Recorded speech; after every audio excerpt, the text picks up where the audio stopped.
why do you keep getting bad advice? Why do we keep getting this stuff over and over and over, fed the same lines by the same people? I tried this gym and he said the same thing that the other guy said, and then I went to this nutritionist and she said what my doctor said, and then my doctor told me this, and it's all some food pyramid, move more bullshit, and it never works. So now I'm 15 years into my fitness journey and I'm obese and I can't figure out what to do about it, and now I'm frustrated and I'm considering putting hormone injections in my body to lose weight, or gastric bypass surgery or something like that. It's crazy. Don't do it, all right? I'm going to tell you why you keep getting bad advice. Now, to do that, I'm going to take you to one of my favorite quotes of all time. It's a lengthy quote, and I'm going to read it to you. But my favorite part about it is an excerpt from this quote. The excerpt is, specialization is for insects. Remember that. Specialization is for insects. We're not insects. We're human beings. We're not ants that just carry food blindly to the queen and we would die for her and we walk in a straight line like all the other ants. We're not lemmings, right?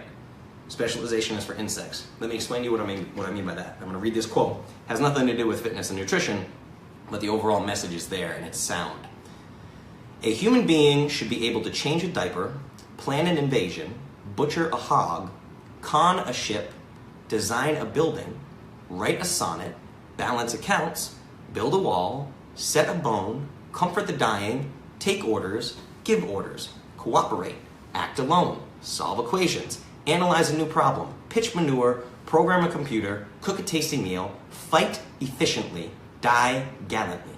Specialization is for insects. Robert A. Heinlein. That's one of my favorite quotes of all time. Why? Because I get obsessive with everything. From Spanish to travel, to jiu-jitsu, to boxing, to fitness, to nutrition, to music, and everything in between. I'm just one of these guys. I like to do everything. You are never going to find me bored. If you're ever bored, you're doing life wrong, okay? You're never going to find me bored in a million years, right? There's too many books to read for you to be bored. So specialization is for insects. What I mean by this, and I'm sorry if this is horn tooting, I would never recommend anything to any one of you ever that I have not done myself. Ever.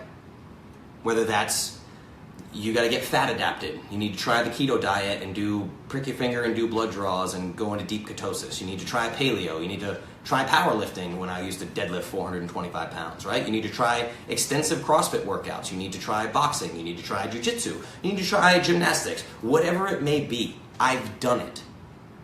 There is nothing I will ever recommend to you, from ice baths to deep breathing exercises to psychedelic retreats in the jungle. There's nothing that I'm gonna ever recommend to you that I have not done myself. I'm that guy. I live this shit every day. And you have to be willing to get outside your comfort zone and learn different things, right? I've read vegan books, I've read vegetarian books, I've read ketogenic books, and I'm still somehow the paleo guy. I fall somewhere in that realm because I know what works, because I've tested these things out, right? You can't be dogmatic about it. So here's what happens with everybody else. Whether it's a personal trainer or a fitness class instructor or a CrossFit coach or a nutritionist or a doctor, right? Think about it this way. When the only tool you have is a hammer, suddenly everything starts to look like a nail. So think about it like that. If the only tool I have is a hammer and you come to me with a problem, I'm going to assume that your problem is a nail and I need to hit it.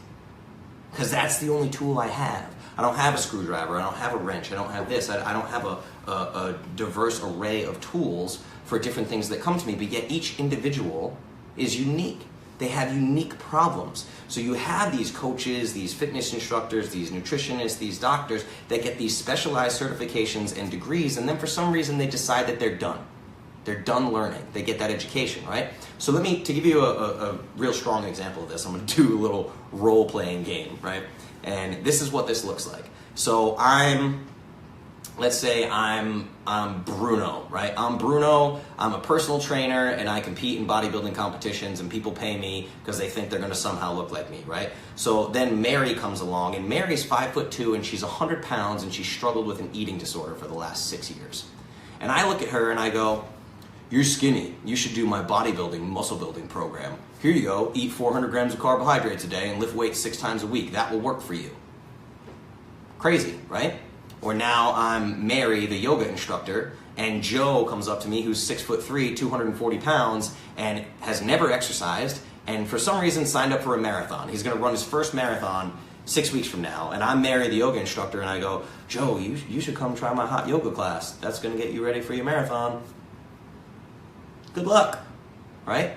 Or my favorite, and I've seen this time and time again because of my time spent in the CrossFit world. I saw this over and over and over and over and over again. I'm Joe, the CrossFit trainer, and I meet a 350-pound, 60-year-old woman. She walks into my gym and she comes up to me. And I realize she can't bend over to tie her shoes. And I say, here's a barbell. Don't worry, I'm going to put you through a 4-week class that's going to teach you how to be safe. This is insane. But the only tool they have is a hammer. That's the only thing that they know how to do, right? So what it becomes is you find an expert and you trust them and they tell you do it my way, and when their way doesn't work, they say you're not trying hard enough. I don't know what you're talking about. It worked for all these other people, right? You're unique, you're an individual. This is crazy. Stop trying to do what other people do. It's crazy. Like I said, I've made, this literally makes me like more angry than I can express to you that people do this to people, right? Because I've worked with now, like I said, over 130 plans that I've made in the last couple weeks. Maybe 10 of them were in a position where they were healthy enough to do something like CrossFit 3 days a week, let alone 5 to 6 days a week, which is what most people are doing, right? You'll get there. I'm not saying that you can't do these things. I'm saying that you're not healthy enough to do them now. I have to meet you where you are.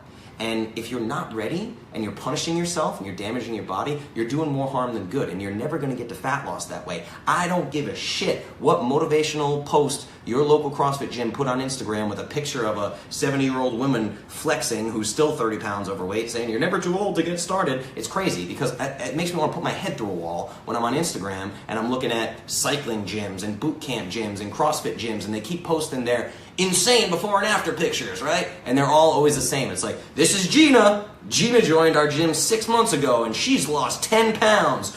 Yay, Gina. And I'm looking at this screen going, 10 pounds in 6 months? You lost 10 pounds in 6 months. Fire everyone that you are paying for advice. Right now. Fire all of them. 10 pounds in 6 months? That's a 6-day goal in my world. Go to the Clovis Academy right now, facebook.com/groups/Clovis Academy. And there was a post today from a girl that said, I'm a week in, 12 pounds down, zero fitness, zero fitness, okay?